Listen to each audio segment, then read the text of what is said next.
今天能够过来这边呢，其实谢谢主办单位的邀请。那我觉得我更幸运的就是能够跟两位正能量的法师跟居士们呢一起来做这样子一个学习跟分享。年轻4块宝这句话是我的恩师告诉我的，我觉得这句话让我的生命里面非常非常大的一个影响。就是年轻4块宝，大家怎么看待这件事情？其实我们大家都很年轻哦，只要你认为你还年轻，你还是那么的年轻。然后只要年轻，它就是1块宝。我常常在大学里面乃至于中学生，我也同样做这样子一个分享。很多人的生命里边可能就很容易的就流失。现在的年轻人，因为我自己本身就一直以来都在教这中学佛学班，也带着小学佛学班，也带着 NS， 跟偶尔也是去大专带。我每个礼拜在星期五在带佛学班的时候，我也跟我佛学班的同学分享。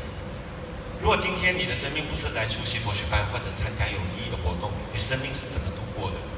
很多人的生命就是上网、滑手机或者 Facebook 而度过。那这个生命里边，这个生命是你自己选择的。你觉得这个生命你做了过后呢，对你产生怎么样的一个意义？很多人告诉我说，大学生涯里面都是追连续剧的。USM 可能现在的风气越来越有了，但是 UM 肯定是最流行的，因为 UM 是在一个比较远的一个地方，没有什么娱乐的地方，唯一的娱乐就是下载免费的连续剧来看。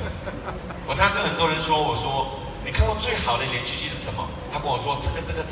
你看完后，你告诉我里面的情节怎么样？过后你学到什么东西？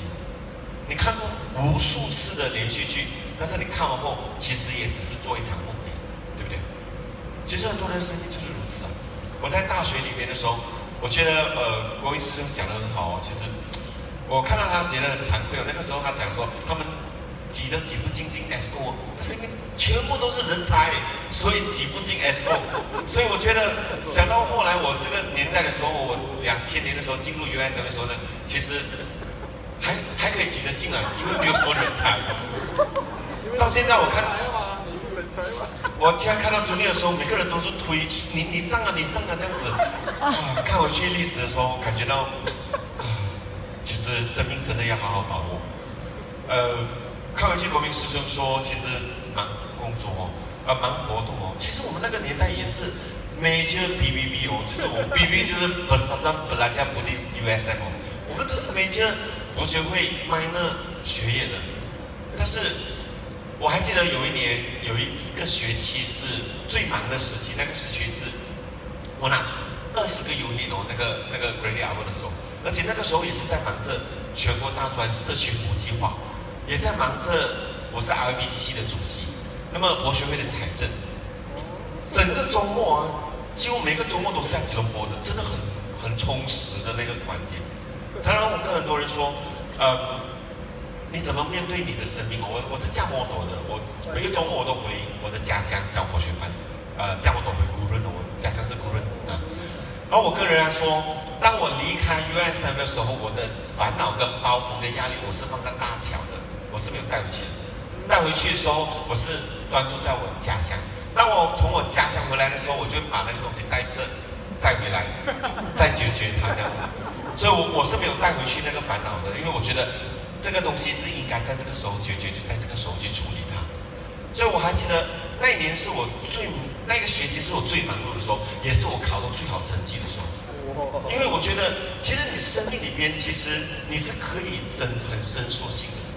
很多人说忙，其实他是忙看 Facebook， 那个年代没有 Facebook 忙连续剧，忙什么等等，电脑等等。其实生命是看你怎么去掌握的。我的恩师告诉我另外一句话，也是我生命里面给了很大的一个启示。这句话就是，过去的年代，我们马来西亚常常有一个口号，叫做 Malaysia boleh， 对不对 ？Malaysia boleh。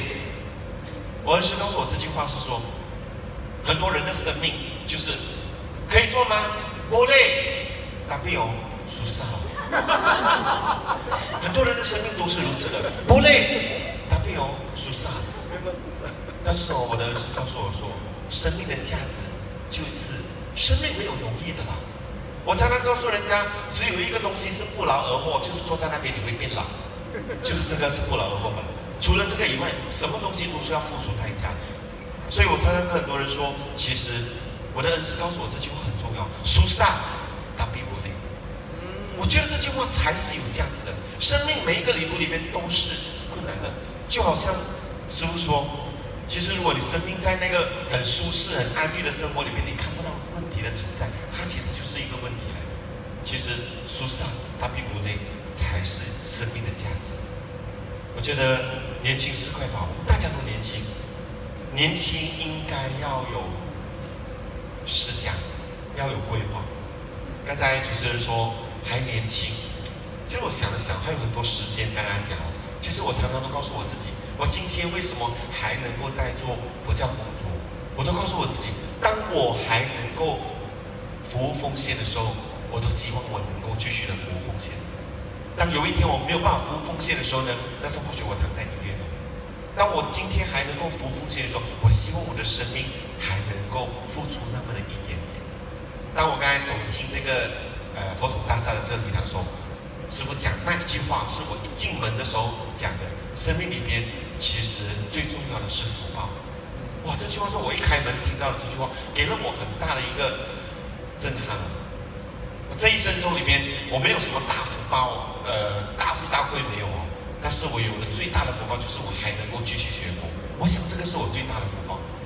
我常常在我中学生涯的时候，都在办佛教的活动，都办7年的活动，都鼓励大家学佛。我们一群人都在家乡学佛。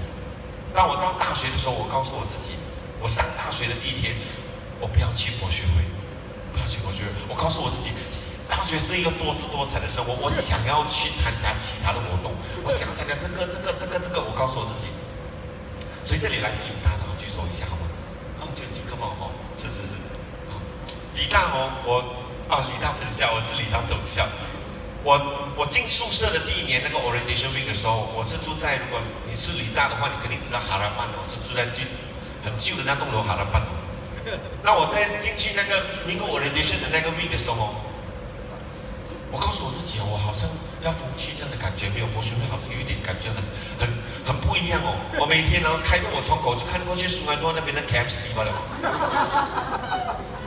就是唯一我看到的一个希望哦。虽然我不喜欢吃，但我看到就是生命里面好像没有佛学会，好像感觉失去了方向哦。当我上完第一个礼拜，我离开orientation week 的时候，我出去，那一次刚好是真善美的旋律的巡回演唱会。当时 Brother John 就是钟汉也居士呢，就来到我的家乡，我就跟他讲，我去到 USM 好像没有佛学会的嘞，好像没有机会能够参与这样子。话说回来，其实在我生命里面，我觉得这一路以来，我最好的一个福报就是有机会继续学佛。当学佛的过程中里面，就好像真善美的旋律里边有一首歌叫《圆圆圈》。当你在跟生命旅途里面跟多少人结下这个缘，这些人就圈起你的圈。当你有一天跌倒了，当你有一天不想再学佛了，还是会有人牵着你，告诉你，你回来哦，你回来哦，还要继续的再学佛。所以我就暂时分享到这边，好吗？